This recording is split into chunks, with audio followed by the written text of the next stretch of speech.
Howdy people, thank you for joining me in the Fassst Lane. You know what this is, your man, Jay Mack. And you know I'll be doing on this side. We live legendary. Now, people, do forgive me.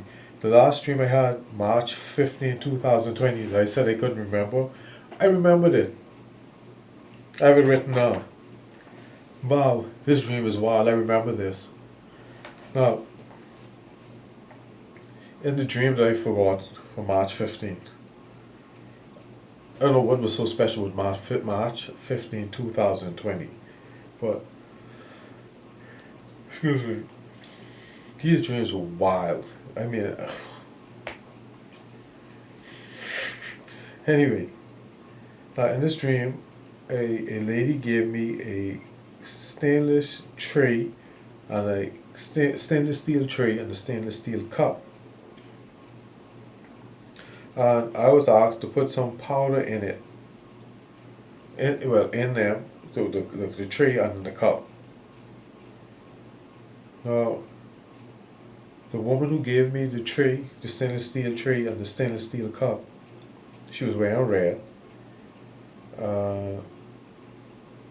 She had some red pills, and she crushed them into powder. And she poured them in the tray and the cup. And while she was doing this, a man showed up who I didn't know, and I couldn't see his face. Now, after she had filled the tray up and the cup, she told me she needs me to take this tray, the tray and the cup with the crushed powder from the red pill, to Miami. I don't know, for some reason, I agreed to do it. Now, the night before the trip, I dumped that powder that she grind up and just put regular powder into the tray and in the cup. And I went to Miami. Now, when I went to Miami to collect my bag, I felt like I was being watched. I knew I was being watched. Now, once I got my bag, and I left to go outside to get either a taxi or rent a car or what have you, the lady and the man showed up to pick me up. So I got in the car. We went either to a hotel or their house, but we went inside the building. And when they realized I had switched the powder, they lost their mind. The man was furious, but he didn't show it. No, he didn't say anything. He didn't speak. Nor was he angry aloud, but you can tell he was angry. And the woman was furious. She voiced it. And she told me that I have to go back to the Bahamas, get the powder, and bring it back to Miami. So I agreed.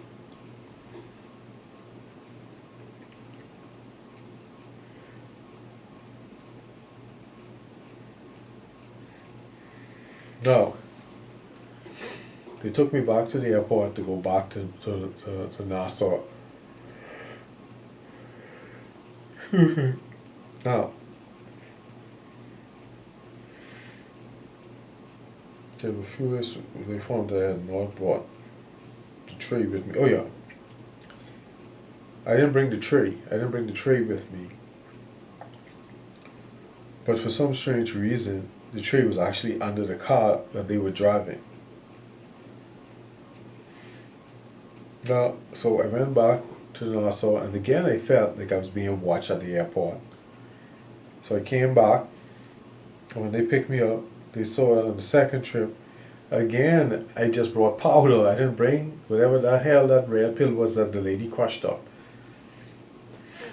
And this time they really lost it. At the airport,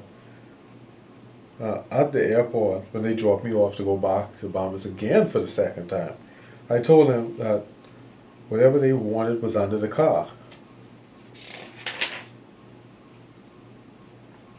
I had switched it out and put it in another package and slipped it in their car even while I was being watched.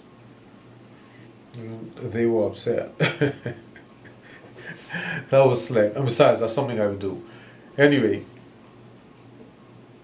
I had already brought the red powder. Now that I record this, I realized I bought the red pills that she crushed up.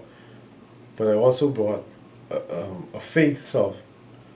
And probably the police saw that since I had the fake stuff, they didn't bother me. I guess I was going to be arrested had I had that on me. But anyway, I just love how I slipped the package in their car. Now, this dream touched me because I felt that someone was setting me up. Things weren't going right in my life. And I said to myself, it has to be people that know me. Because strangers aren't doing anything to me. They have no reason to. But these people, I don't know if they were setting me up or the police knew what they were about. But then I was like, how would the police in Miami know that these people came to Nassau to get me to bring their stuff? See, these are the things that let me know that it has to be someone who knows me that sold me to the beast. Anyway, I rebuked that dream on its many levels. And I also thank God for the insight for showing me that I was right to feel that it has to be people who I know that are tripping me up or trying to trip me up. And that was the case. But thanks to Minister Ewing, not anymore.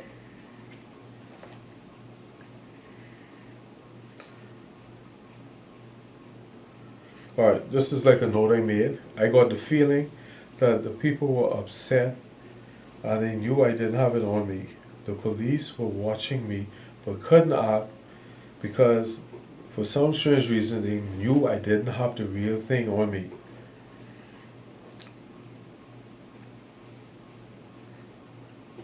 That's right, I knew they were setting me up to get caught with whatever that powder was. It had to be drugs. And they were setting me up to get arrested and to be held in a foreign prison. And I rebuked that.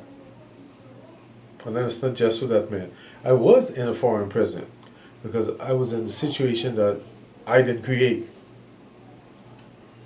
And I always felt that someone's pulling strings, not knowing how right I was. But thanks to Minister Ewing, I'm out of that. I'm aware of what's going on. I'm aware of how it was going on. And Minister Ewing gave me a way to fight, and hence the reason why I'm doing these videos, to give you weapons and tools to fight with. Now, this dream, as intense and detailed as it was, I forgot about it.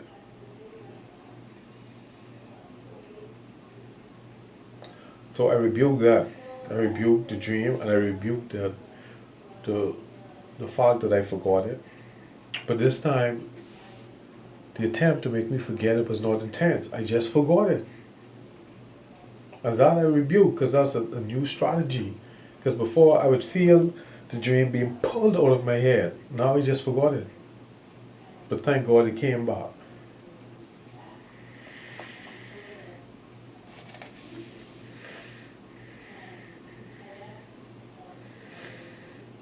Let's see. Alright, that's that. I'll get on to March 16th later. Thank you for joining me in the Fassst Lane. This is Jay Mack. Be legendary. I'm out.